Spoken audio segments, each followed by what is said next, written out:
Okay, hi, hello. I am here to do my TBR for Weekendween, the Monster Mash. I do have my Monster Mash t-shirt on, sweater on. This is hosted by Gabby from Gabby Reads and Olivia from Olivia Reads a Latte. I will leave them both in the description box down below and along with their announcement videos. I love taking part in these Ween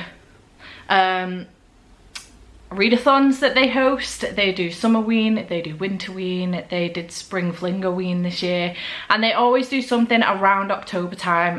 Last year it was camp Weekendween, this year it's Weekendween at Monster Mash, and I'm really excited. So, oh, just one of my boxes just fell. So I do have a rather hefty TBR that I'm keen on doing, but I thought we could go through together what I'm planning on reading. So the first prompt is to flip a coin and pick your book based on that. So I do have two books as options for this, and I am going to choose between, well, the coin's going to choose for me, The Only Good Indians by Stephen Graham Jones, which I've heard incredible things about. Never knew whether or not it would be up my street, but I am keen on it. It's basically following these guys that went on 10 years ago, shot some elk. It happens every year. It's been happening forever. It's the way it's always been. This time it's different. Now, a decade later, these men are being stalked themselves, hunted, bound to their heritage, bound by society, and trapped in endless expanses of landscape. These men and their children must face the ferocious spirit that is coming for them one at a time. I don't know if it's going to be for me because of the stalking element, but I'm keen to find out in general because I have heard incredible things.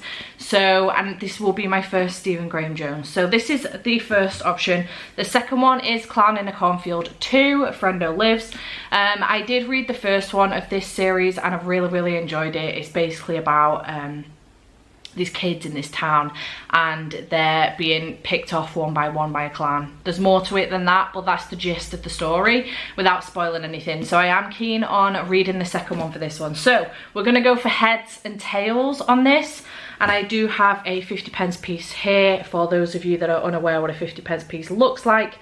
This is a heads with our Lake Queen on there, and this is the tail. So I am going to be in focus first, and I am just going to flip this coin very quickly and show you what comes up. So I don't flip coins very well.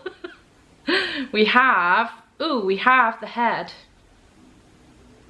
It's the head. So we are going to do The Only Good Indians for this one, which I'm intrigued about.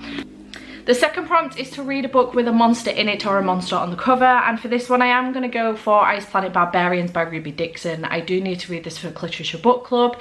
The monster in here is the alien. People call this monster romance, so it is what it is. And this is the Literature Book Club pick. This is a romance between Georgie Caruthers, a human woman, and Vectil, an alien from another planet. I believe it's a very fast read, so I think it'll be perfect for this readathon. Then we have to listen to a spooky audio or pick a graphic novel. Now for this one, I do have a couple of options. So I'm going to pick both of them and hopefully do both. But for the audiobook, I have White Smoke by Tiffany D. Jackson. I've heard that the audiobook for this one is fantastic. This is like a haunted house type book, and I'm really intrigued. I've had it on my shelves for ages now, so I do want to read it. So I'm going to do the audio for this one because I've heard great things. A chilling psychological thriller with her own modern take on the classic haunted house story, and a novel that will have you wondering what lies beneath your own floorboards. This will be one that I will try and read on the weekend in the day. Because I can freak myself out and I live alone. So Andy's at work that weekend, and no. So that is for the audiobook, and then for the graphic novel I have picked Garlic and the Vampire by Brie Paulson. I also have Garlic and the Witch coming, so I may pick that up as well if I love this one as much as I think I will. This is following Garlic, who feels like they can never do anything right. That is until one day a new neighbour moves in and it's a vampire, and the rest of the village feel like Garlic is the one for the job. But it turns out that you should not judge a book by its cover, and not all creatures are mean. So I don't know anything more than that, but it looks adorable and I'm here for it. So that's for the graphic novel. And then you need to pick a book that you can read in the dark or at night. So I am going to go for this one, which is Halloween Fiend by C.V. Hunt. So this is strange isn't the small quaint town it appears to be. It's haunted every night by a creature the townsfolk refer to as Halloween. Once the sun sets each day, Halloween emerges to collect its treats, a small live offering from each household. The residents comply because no one wants to be the target of Halloween's tricks. But the nightmare of residing in Strange is nothing compared to the yearly ritual Halloween demands of the citizens on All Hallows Eve. It sounds so good, and it's really, really tiny, so I'm hoping that I can get through this one as well. I feel like it will be nice and spooky. And I'm hoping to get through this as well. So that is kind of like my TBR.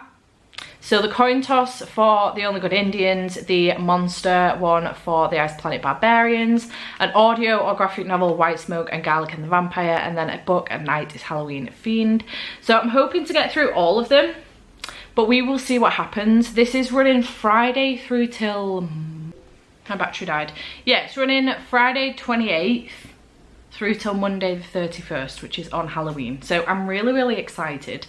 And I cannot wait. I'm really, really excited. I freaking love this readathon every year. I love it every time it comes up throughout the year. I'm always like eagerly anticipating it. So yeah, that is going to be my general TBR. I am intrigued. I do really want to pick this up, but I don't think I'm going to get to it. But I also have Crumbs as well, which was an option for a graphic novel. So if I'm looking for something a little bit more spoopy as opposed to spooky, I've obviously got Garlic and the Vampire, and I can add Garlic and the Witch as well. But Crumbs could be another one that I could add to it for, like, you know, a book to read at night maybe. But we'll see how it goes. I am intrigued. If I do DNF this one and I have time and I think I can get through it, I will pick up Clan in the Cornfield too, but I'm not going into it anticipating that I'm going to DNF it. It's just a high possibility on the basis of the stalking, but it depends on how it's done. So yeah, I'm excited. Chat to me in the comments down below. Let me know if you're taking part in Weekendween. What are you anticipating reading the most? Are you excited to get down with the Monster Mash? Since I bought this jumper, I've been waking up regularly in the morning singing Monster Mash, so might have to rock out to that at some point. But I am going to be vlogging the weekend and I'm really, really excited. So chat to me in the comments down below, and if you want to just leave an emoji instead, leave like a pumpkin or a spooky Halloweeny one, a ghost, Frankenstein, a witch, that kind of thing. And I shall see you in the next video. Bye for now.